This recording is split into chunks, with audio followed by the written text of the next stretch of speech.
পড়ার কথা বলেছেন। এইভাবে যারা দৈনিক 5 বার দুরূদ শরীফ পড়ে এরা বলে পড়ে না, আর যারা একবারও পড়ে না এরা বলে নবীর আশিক, নবীর পাগল, নবীর নামে দুরূদ পড়ার লাগে এরা বলে পাগল। এটা ওই গল্পের মতো, যে গল্পে বলা হয়েছে চাল নিয়ে শুইয়ে রে কয় তোর পিছনে ছিদ্র কেন, শুইয়ে কয় আমার একটা দেখছ, তোর কটা খবর আছে মনে আছে।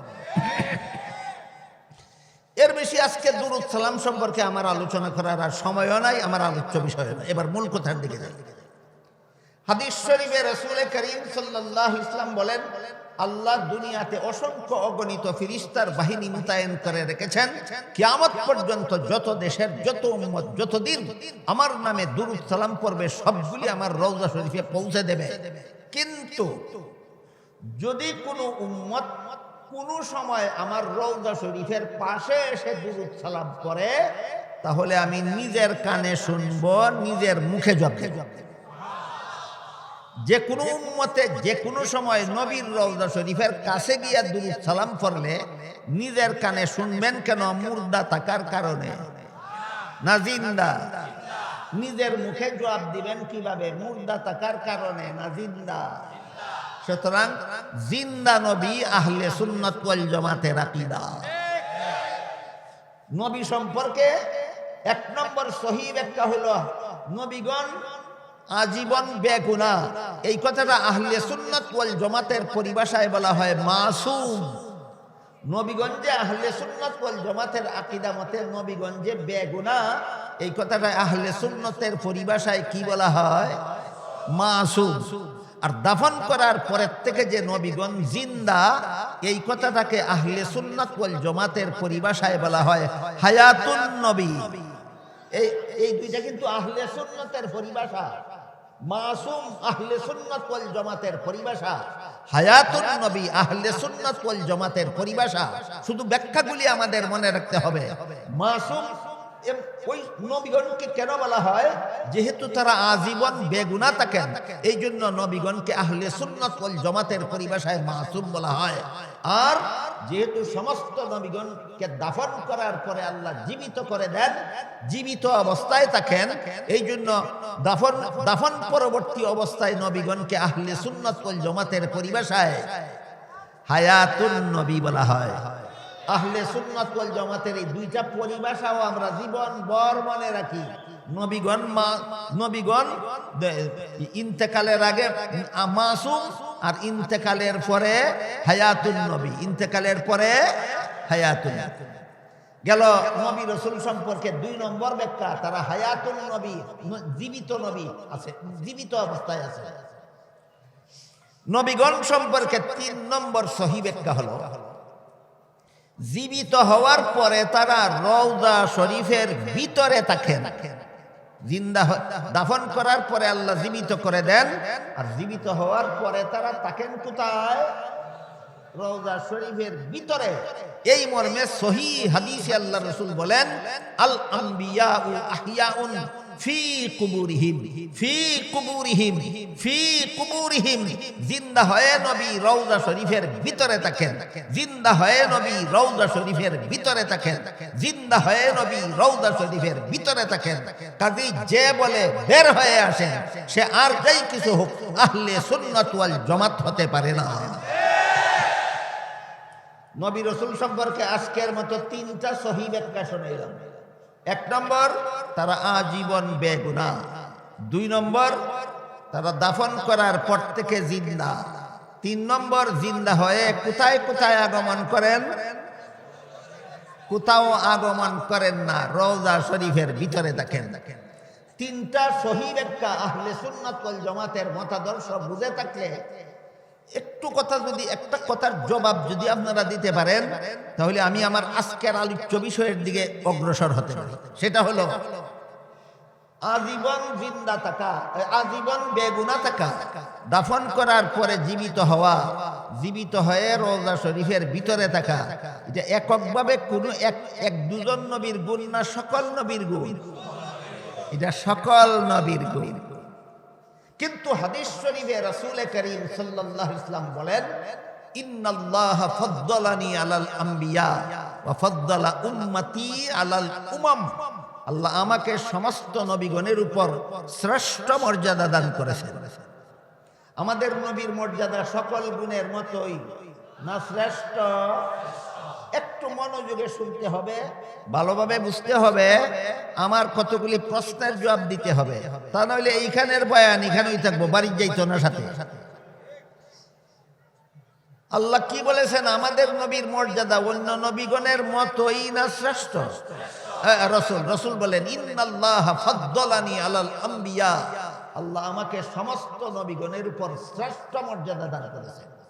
তাহলে আমাদের নবী আজীবন বেগুনাহ বললে অন্য নবীর থেকে শ্রেষ্ঠ সাব্যস্ত হয় না।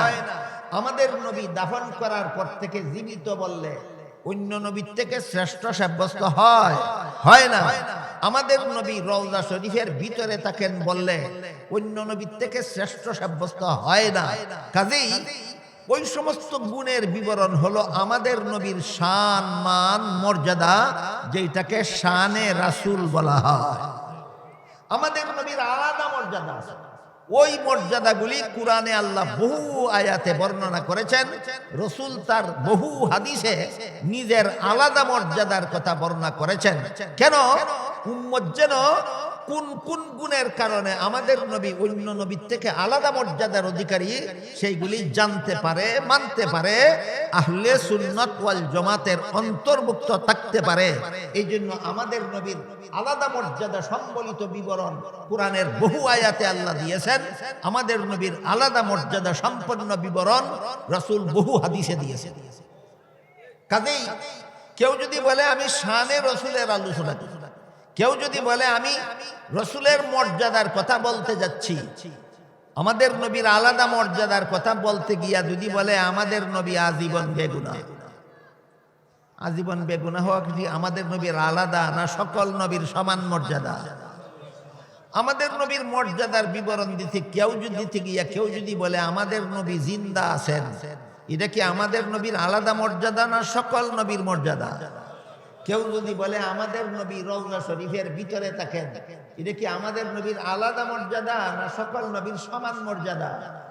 সকল নবীর সমান মর্যাদার কথা যদি বলো, এটা শানে রাসূল হয় না, যা শানে আম্বিয়া হয়।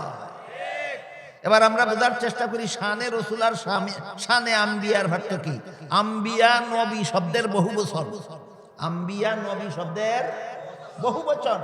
তাহলে শানে আম্বিয়া অর্থ সমস্ত নবীর মর্যাদা, শানে আম্বিয়া অর্থ সমস্ত নবীর মর্যাদা।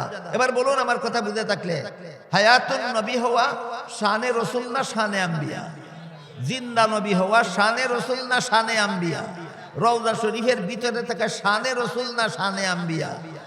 গায়ে শানে আম্বিয়া আর কয় শানে রাসূল গাইছি? নিজেই বুঝে না, অন্যরে বুঝাইব কি? তুমি কি কইছো নিজে নি বুঝছো? কথা বুঝতে পারছেন আপনারা? তাহলে বলুন হায়াতুন নবী শানে রাসূল না শানে আম্বিয়া? হ্যাঁ, হায়াতুন নবী শানে রাসূল নয়, শানে আম্বিয়া, সকল নবীর গুণ। হায়াতুন এরপরে মাসুম শানে রাসূল নয়, শানে আম্বিয়া, রওজা শরীফের ভিতরে অবস্থান করা। এক হাদিসে আল্লাহ রাসূল বলেছেন নবীগণ জীবিত অবস্থায় রওজা শরীফের ভিতরে কি করেন? নবীর ভাষায় বলেন আল আম্বিয়াউ আহইয়াউন ফি কুবুরিহিম ইউসাল্লুন। নবীগণ রওজা শরীফের ভিতরে জীবিত অবস্থায় নামাজ পড়েন। বলেন জীবিত অবস্থায় নবীগণ রওজা শরীফের ভিতরে নামাজ পড়েন, এটা শানে রাসূল না শানে আম্বিয়া?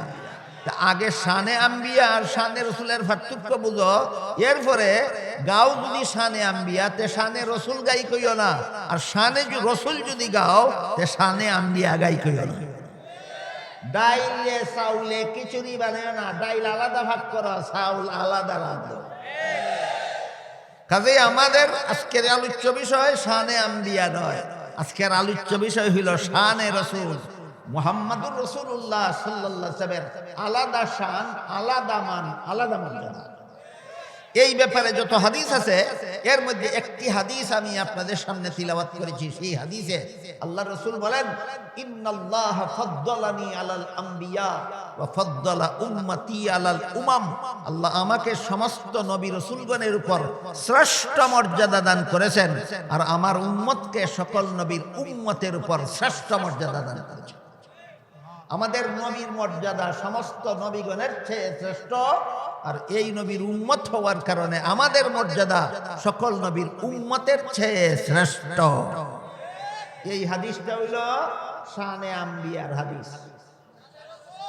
তাইলে বোঝা গেল আমি আপনাদের বিষয়টা বুঝাইতে পারছি, আপনাদেরকে বিষয়টা বুঝাইতে পারছি যে হাদিসে রাসূল বলেছেন আমাকে আল্লাহ সমস্ত নবী রাসূলগণের চেয়ে শ্রেষ্ঠ মর্যাদা দান করেছেন।